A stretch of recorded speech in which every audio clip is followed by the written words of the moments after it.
자, 묘비명 한번 공부해보자. 작품평 한번 보니까 물질적 가치에 예속돼 있는 현대인의 삶. 이것도 뭐 물질적 특성을 바탕으로 하고 있네.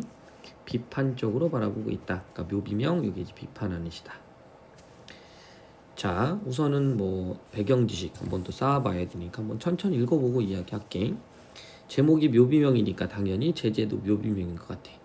묘비는 사람 죽었을 때 쓰는 묘비, 그걸 말하겠지. 이런 것들은 우리가 이제 고등학교 2학년 내신 같은 데 가면 황만근은 이렇게 말했다. 요거 한번 찾으면 묘비명 그거 하나 등장할 거야. 참고로 한번 알아두고, 주제는 물질적 가치가 정신적 가치를 지배하는 현실에 대한 비판.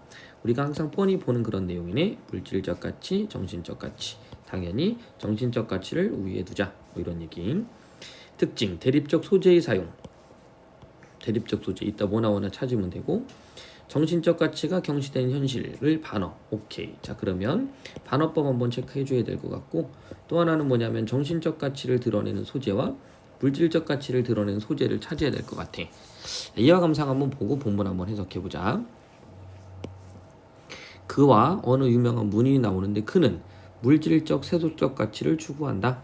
어느 유명한 문인이면 글 쓰는 사람인데, 물질적 세속적 가치에 굴복한 문인이다. 잠깐, 요 두 개가 대조가 되는 게 아니었네. 그가 있고 유명한 문인도 굴복한 문인이니까 둘은 같은 부정적 대상인 것 같다. 그죠? 이미지 판단 잘해야 되겠네. 비판, 그러네. 시인의 역사적 사명에 대한 성찰. 시인의 역사적 사명, 어떤 일을 해야 되는 것인가. 소명 뭐 이런 걸로 볼 수도 있겠지. 뭐 쉬운 말로는 사명감 뭐 이런 거. 자, 뭐 읽어볼게. 이 시는 물질적 가치 때문에 정신적 가치가 퇴색해버린 시대상을 비판하고 있다. 읽었던 내용 반복이다.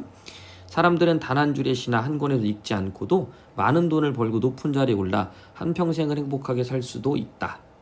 이렇듯 근본적으로 외면되고 있는 정신적 가치. 근본적으로 외면되고 있는 정신적 가치니까 앞에 있는 문장과 연결하면 단 한 줄의 시, 요 시, 단 한 권의 소설을 읽지 않고, 그죠? 많은 돈을 벌었다. 돈. 그 다음에 높은 자리에 올랐다. 이건 권력이겠지? 요렇게 나타난 문장을 부연하는 거니까 근본적으로 외면된 건 시나 소설 읽지 않은 거니 요게 외면된 거네. 그럼 시나 소설은 정신적, 요게 되겠다. 그럼 돈, 높은 자리는 그렇지, 물질적. 이렇게 써놓고 보니까 요게 대조가 된다는 뜻인 것 같다. 그죠? 자, 그 다음 현대인이 추구하는 물질적 가치의 대립을 통해 죽은 그 사람이나 그를 기리는 묘비명을 써주고 있는 신 모두를 풍자하고 있다. 그러네. 얘도 풍자. 또한 세상이 잿더미가 된다 해도 묘비는 살아남을 테지만 시인은 어디에 무덤을 남길 것인가라는 질문을 통해 시인의 역사적 사명에 대해 자문하고 있다. 그렇지. 시인은 어디에 무덤을 남길 것인가 라는 것이 역사적 사명에 대해 자문하고 있는 거래. 이처럼 이 시는 정신적 가치가 경시되는 현실을 비판하고 세속적 가치에 종속된 문의를 풍자하고 시인의 바람직한 역할을 촉구하는 뭐 이런 얘기겠다. 그래서 시인의 태도 자체에 대한 어떤 성찰적인 면모도 보이고 있겠구나. 그럼 시를 한번 읽어볼게. 한 줄의 시는커녕 단 한 권의 소설도 읽은 바 없이. 그래서 이 시나 소설은 앞에서도 했지, 정신적 예술적 가치. 괜찮은 것 같아. 그는 한평생 행복하게 살았다. 그는 행복하게 살았는데 이걸로 긍정을 하면 안 되겠지. 정신 없이, 정신적인 요소 없이 그는 행복하게 살았어. 많은 돈 벌고 높은 자리에 올랐다. 이처럼 훌륭한 비석을 남겼다. 자, 그러면 높은 자리에 올라 이처럼 훌륭한 비석을 남겼다고 하는데 이 부분이 뭐가 돼야 될까? 그렇지, 반어가 되겠지. 훌륭한 건 아니지. 정신적인 것들은 신경 쓰지 않고 물질적인 것들의 어떤 성공 이런 걸 이룬 거야. 그러고 나서 훌륭한 비석이라고 했으니 이게 바로 현실에 대한 풍자, 이렇게 나오겠다. 그리고 어느 유명한 문인이 그를 기리는, 어느 유명한 문이 그를 기리는 묘비명을 썼대요. 비록 이 세상이 잿더미가 된다 해도 불의 뜨거움 굳굳이 견디며 이 묘비는 살아남아. 귀중한 사료가 될 것이니 귀중한 사료가 되는 것 이런 것도 있잖아요. 반어. 역사는 도대체 무엇을 기록하며 시인은 어디에 무덤을 남길 것이냐. 그래서 성찰을 요구하는 거네. 됐죠? 여기 있는 유명한 문인도 부정. 기본적으로 뭐 요걸 비판한다라고 볼 수도 있고 또 하나는 요 시를 쓴 기자 작가는 어쩌면 요런 문인에 대한 좀 더 풍자나 신랄한 비판을 하고 싶었을 수도 있을 것 같아. 됐지?